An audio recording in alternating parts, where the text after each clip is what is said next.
Morning friend, তোমরা সবাই কেমন আছো? আশা করি সবাই ভালো আছো। মা গুড মর্নিং। আমি ভিডিও স্টার্ট করে দিয়েছি। আর দেখো শুয়ে আছে, শরীরটা ঠান্ডা লেগে বুকের মধ্যে ঘর হচ্ছে। তো রান্না বসিয়ে দিয়েছি, প্রেশারে সিটি পড়ছে। ডাল করব, জানি না কী বার রান্না হবে। আমি হচ্ছে এখন লাউ দিয়ে আর পেঁপে দিয়ে ডাল সেদ্ধ বসিয়েছি। ওইটা ধনেপাতা দিয়ে সম্বার দেবো, মানে সব কিছু দিয়ে করবো। আর হচ্ছে ভাত করেছি, আলু সেদ্ধ আর পেঁপে সিদ্ধ। মামাবাড়ির পেঁপে, মামাবাড়ির থেকে পেঁপে নিয়ে এসেছি। আমার মামাবাড়িতে পেঁপে গাছ আছে, কিন্তু আগে অনেক হতো, এখন তাও একটু কমে গেছে। 3টে কালকে পেঁপে নিয়ে এসেছি, আর এটাকে খাওয়াবো বলে আলু সেদ্ধ দিয়ে ভাত। পড়াশোনার একটুও নাম নেই। তো চলো টুকটাক একটু ভিডিও ছোট শেয়ার করছি, যেমন করে পাচ্ছি। একা হাতে বোন বাড়ি নেই, যা পারি টুকটাক করি। চলো দেখতে থাকো, সাথে থাকো। পর বাবা উঠে পর, এমন করে না বাবা। আচ্ছা হাত ধরো, হাত ধরো, হাত ধরো। আমার বুধু বাবা, আমার আয়ুষ বাবা, আমার ছোট্ট বাবা। ছোট্ট বাবা একা একা চলে যায়, সিটি পড়ে গেছে।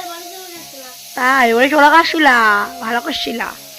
আমার এখন রান্না হচ্ছে, সিটি পড়ে গেছে। ডাল ভাত রান্না করেঙ্গা, ডাল ভাত।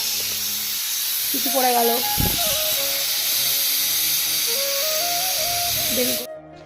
তো বন্ধুরা দেখো, আমি এখন ডাল রান্না করছি। এখানে লাউ দিয়ে, পেঁপে দিয়ে, ধনেপাতা দিয়ে, মটর ডাল। তো আজকে ভিডিওটা বন্ধুরা একটু ছোট্টর মধ্যে করলাম, আর একদম সংক্ষেপে ভিডিও করলাম। কেন সঞ্চিতা বাড়িতে নেই, আর আয়ুষের ঠান্ডা লেগেছে। আয়ুষ এত দুষ্টু করছে, ওকে সামলাচ্ছি, তরকারি কাটছি। আর আজকে কোনো মাছ নেই, একদম সিম্পল রান্না, একদম মানে সব থেকে বড় সিম্পল। কিন্তু সিম্পল রান্না হলে কি হবে বন্ধুরা, যে না খুব তৃপ্তি করে খেয়েছি, এটা বলতে পারি। মানে এত সিম্পল রান্না, রোজ মাছ মাংস থেকে হাটকে রান্নাও ভালো লাগে। মানে নিরামিষ তো বলবো না, কেন আজকে রান্না হয়েছে লাউ দিয়ে, পেঁপে দিয়ে, মটর ডাল, ধনেপাতা দিয়ে। আর এদিকে হচ্ছে বাঁধাকপি, একদম মশলা ছাড়া, জিরার গুঁড়ো দিয়ে, কাঁচা লঙ্কা শুকিয়ে গেছিলো সেগুলো ফোড়ন দিয়ে এই বাঁধাকপি। আর এখন হচ্ছে শীতকাল পড়ে গেছে, এখন বাঁধাকপি ফুলকপিটা মোটামুটি খাওয়া যায়। বাঁধাকপিতে এখন সেদ্ধ করতে হয় না, কারণ একদম কচি বাঁধাকপি, অলরেডি বাঁধাকপি থেকে জল বেরোয়, ওই জলেই পুরো সেদ্ধ হয়ে যাবে। তো এইভাবেই রান্না করলাম। আর করেছি আর বাবা ধনেপাতা কী করেছে, বাটা, মানে কালো জিরা, রসুন সব কিছু দিয়ে বাটা, সেটাকে আবার তেলে টেলেছি। এই হয়েছে আজকে আমাদের মেনু। আর একটা ছোট্ট ভিডিও তোমাদের শেয়ার করলাম। তো তোমাদের সবার ভালোবাসাতে আমি ভিডিও বানাই, ভিডিও বানাতে ভালো লাগে। তো সব কিছু প্রতিকূলতার মধ্যেও ভিডিও কাজটা করি, চেষ্টা করি, ছোট বড় যেমন পারি তেমন চেষ্টা করি। প্রত্যেক দিন কন্টিনিউ না পারলেও যেটুকুনি পারি চেষ্টা করি।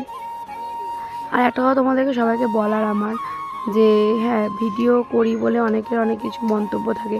অনেকে আমাকে অনেকভাবে জিজ্ঞাসা করে, স্বাগত এইটাকে আমি সবাইকে বলেছি যে যারা না পারে এডিটিং করা, যেটা আমি পারি, তো অনেকে বলছে ঠিক আছে আমাদের বাড়িতে আসিস আমি শিখিয়ে দেবো।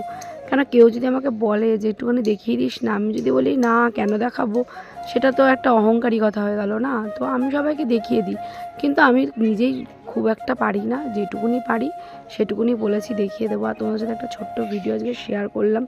তো দেখো, তারপরে ধনেপাতা বাটাটা এখানে মানে যে বাবা করেছিল সেটা এখন তেলে দিলাম। তেলে আমি 1 চামচ খেয়েছিলাম, সেই লেভেলের ঝাল দিয়েছিল। আর এসব বাটাতে না একটু ঝাল দিলে পায় না, তার স্বাদটাই পুরো অন্যরকম হয়ে যায়। তো সত্যি বলছি স্বাদটা খুব দারুণ হয়েছিল। তো আজকে একটা ছোট্ট ভিডিও তোমাদের সাথে শেয়ার করলাম, বেশি বড় ভিডিও শেয়ার করতে পারলাম না। নেক্সট দিন থেকে চেষ্টা করবো একটু বড় ভিডিও শেয়ার করার। তো দেখেছো তো, পাতাটা বাটা দিয়েই মানে আমি ভাত খেয়েছি, এত টেস্ট হয়েছিল। তো তোমাদের সাথে শেয়ার করলাম একটা ছোট্ট ভিডিও, নেক্সট ভিডিওগুলো আনবো। তো দেখো এই হচ্ছে আজকে রান্না বান্না, এই খাওয়া দাওয়া হলো। আর এই দেখো বাঁধাকপিটা ঠিক এরম হয়েছিল মশলা ছাড়া, আর ডালটা ঠিক এরম হয়েছিল। তো চলো টাটা।